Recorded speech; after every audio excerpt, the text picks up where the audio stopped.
Examine the nature and silent features of Constitution of India. In what ways do the fundamental rights and directive principles of state policy shape the Indian democratic framework? So guys ఈ question మనకి more polity centric question లా అనిపిస్తుండొచ్చు మనకి, but ఇలాంటి question ని మనం ethical వేలోని ఎలా way forward ఇస్తాము, ఎలా explain చేస్తాము అనేది మ్యాటర్స్ అన్నమాట. So welcome to the series of hot 25 where we are discussing ethic answer writing regularly. Already మనం 20 క్వశ్చన్స్ వండర్ఫుల్ గా కవర్ చేసి పెట్టుకున్నాము. అలానే యూనిట్ కి వచ్చేసి మనం 5 ఇంపార్టెంట్ క్వశ్చన్స్ కవర్ చేసే ప్రయత్నం చేస్తున్నాము. అండ్ ఆల్రెడీ మన ప్రిపరేషన్ జర్నీలో మనం ఆల్మోస్ట్ లాస్ట్ కి వచ్చేసాం. కాబట్టి ఇప్పటికైనా మీరు మీ బుక్స్ తెరిచి మీ ఓన్ గా ఆన్సర్స్ రాయడానికి ట్రై చేయండి, చూడకుండా అడ్రస్ చేయడానికి ట్రై చేయండి, మంచిగా ప్రాక్టీస్ చేయండి. So in this question what we have to do is we have to examine the nature and silent features of Indian constitution అనమాట. మన కాన్స్టిట్యూషన్ యొక్క నేచర్ అండ్ సైలెంట్ ఫీచర్స్ గురించి మనము క్వశ్చన్ లో రాయాలి. అలానే ఫండమెంటల్ రైట్స్ గురించి, directive principles of state policy గురించి, ఇండియన్ డెమోక్రసీ ఫ్రేమ్ వర్క్ లో ఎలా షేప్ చేస్తుంది అని కూడా మనం అడ్రస్ చేయాలి. Looking at the introduction part first, the constitution of India defines the legal, political, ethical foundations of republic. So మనం పాలిటీ సెంట్రిక్ ఆన్సర్ ఎథిక్స్ లో రాస్తున్నాం కాబట్టి మనము మన కాన్స్టిట్యూషన్ ఇండియా అనేది ఎలాంటి ఐడియల్స్ ని అప్లిఫ్ట్ చేస్తుంది అని మనము హైలైట్ చేయాలి. Like legal, political and ethical foundations కి ఒక డెఫినేషన్ లా నిలుస్తుంది మన ఇండియన్ కాన్స్టిట్యూషన్ అనేది ఇక్కడ చెప్పడం జరుగుతుంది. అలానే మనము ఫేమస్ పర్సనాలిటీని కూడా కోట్ చేయడానికి ట్రై చేశాము. Doctor B R Ambedkar called fundamental rights the conscience of constitution. So the ethical relevance of Indian constitution అనేది under the words of Dr. B.R. Ambedkar అని మనం ఇంట్రడక్షన్ లో రాయడం జరిగింది. While the directive principles aim at achieving economic democracy, so together they create a balanced and inclusive democratic framework rooted in justice, liberty and equality. So ఇలాంటి ఒక ethical ideologies అన్ని uplift చేస్తున్నాం మనం ఇండియన్ కాన్స్టిట్యూషన్ ద్వారా. And where fundamental rights అనేది conscience of Indian constitution అనేది at the words of B R Ambedkar మనం చూసాము. సో ఇలాంటివన్నీ కూడా మనం ఇంట్రడక్షన్ లో యాడ్ చేయడం వల్ల మన ఆన్సర్ కి ఒక బ్యూటీని తీసుకొస్తుంది అనమాట. సో మనం ఫస్ట్ పార్ట్ ఆఫ్ ది బాడీలో nature and silent features of constitution అని మనం మెన్షన్ చేస్తున్నాం as asked in the question. So దీన్ని మనము ఒక ఫ్లో చార్ట్ తో సబ్స్టాన్షియేట్ చేసుకోవడానికి ట్రై చేస్తున్నాం. ఇదంతా కూడా మనం క్లౌడ్ ఫార్మాట్ లో పెట్టి మోర్ దాన్ 2 పాయింట్స్ అన్ని కూడా మనము ఈజీగా రిప్రజెంట్ చేయొచ్చు. ఫస్ట్ వచ్చేసి మనకి length and comprehensiveness. The Indian constitution is the longest written constitution in the world, accommodating the country's diversity and complexity. So మన కంట్రీస్ డైవర్సిటీని అండ్ అలానే కాంప్లెక్సిటీని దృష్టిలో పెట్టుకొని మన ఇండియన్ కాన్స్టిట్యూషన్ అనేది ఫ్రేమ్ చేయడం జరిగింది. అండ్ మనం ఇక్కడ ఒక ఫ్యాక్ట్ కూడా ఇంట్రడ్యూస్ చేస్తున్నాము that it is the longest written constitution in the world అని చెప్పి. Next it is the basic blend of rigidity and flexibility అనమాట. వేర్ అమెండ్మెంట్ తీసుకురావడం అనేది అంత ఈజీ కాదు, it is very rigid provision. Also modern times కి మన constitution అనేది అడాప్టబిలిటీ అవ్వాలని చెప్పి, రెగ్యులర్ గా చేంజ్ అవుతూ ఉండాలి అని చెప్పి ఫ్లెక్సిబుల్ గా ప్రొవిజన్స్ కూడా చేయడం జరిగింది. సో నెక్స్ట్ వచ్చేసి మనకి federalism with unitary biases. Basically Indian constitution is known as quasi federal constitution, అది మనకి తెలిసిందే కదా. So it establishes a federal structure but grants strong central power. So we actually have separation of powers between different states, but the power is vested with the centre అనేది మనం చూడడం జరిగింది. Now you may ask me, ఇక్కడ ఎందుకు madam examples పెట్టలేదు అంటే there is a reason. So it is your task to add examples over here. Each and every point కి మనం ఈజీగా ఎగ్జాంపుల్స్ యాడ్ చేయొచ్చు.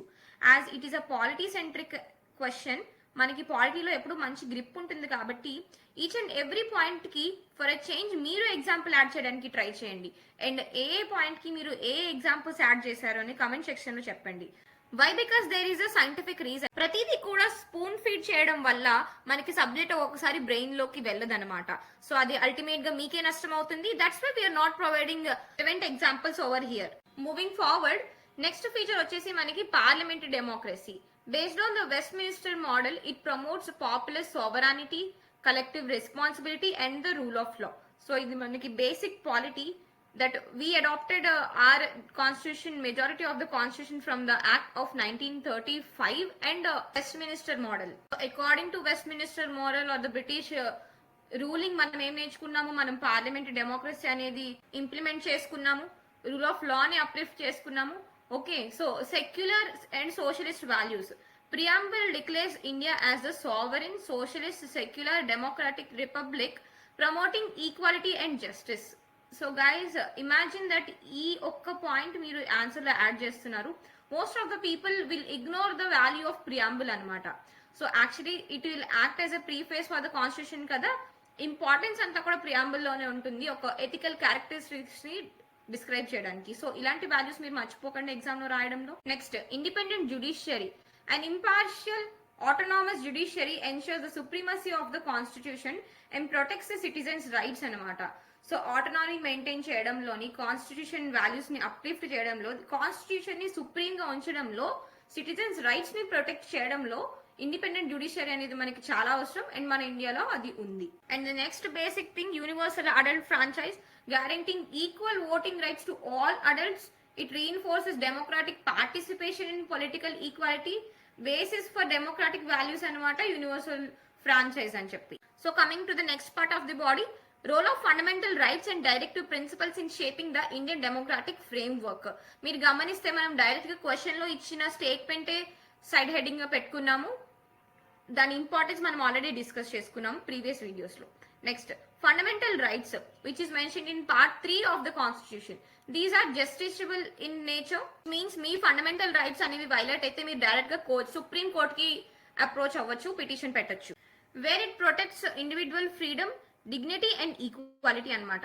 సో కొన్ని రైట్స్ వచ్చేసి మనకి ఇక్కడ right to equality which is mentioned under article 14 to 18, right to freedom article 19 to 22, అలాగే right against exploitation.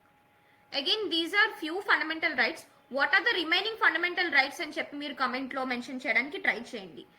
అలానే they guard against state arbitrary actions కావచ్చు and promote human autonomy, uphold constitution morality అనమాట. So state arbitrary action కి against గా ఒక guard లాగా పనిచేస్తుంది. మనకి రైట్స్ అనేవి basic fundamental rights to live అనేది మనకి ఎస్టాబ్లిష్ చేస్తుంది. నెక్స్ట్ వచ్చేసి మనకి DPSPs which are provided in part 4 of the Indian constitution. These are non justiciable in court of law. But ఒక స్టేట్ స్మూత్ గా రన్ అవ్వాలి అంటే డిపిఎస్పీస్ అనేవి చాలా ఇంపార్టెంట్ రోల్ ప్లే చేస్తున్నాయి అనమాట. Which establishes social and economic democracy. They advocate for welfare measures such as education కావచ్చు under article 45, health care కావచ్చు అండర్ ఆర్టికల్ 47, రెడ్యూస్డ్ ఇన్ఈక్వాలిటీస్ కావచ్చు అంటే ఈక్వాలిటీని పెంచడం కావచ్చు under article 38. So equitable wealth distribution అనేది కావచ్చు మనకి article 39, which are very important articles and DPSPs. So ఇవన్నీ కూడా మనకి ఎన్షూర్ చేస్తుంది Indian democracy. And basically DPSPs అనేది ఒక ఎథికల్ బ్యాక్ బోన్ లో వర్క్ చేస్తుంది, వేర్ పాలసీ మేకింగ్ లో కావచ్చు, మార్జినలైజ్డ్ కమ్యూనిటీస్ లో అప్లిఫ్ట్మెంట్ చేయడంలో కావచ్చు, ఒక కలెక్టివ్ బిలాంగింగ్ అనే ఫీలింగ్ ని పెంచడంలో కావచ్చు ఒక కీలక పాత్ర వహిస్తుంది అనమాట. They shape policy direction, ensure democracy is not just about rights but also about the responsibilities and justice అని చెప్పి.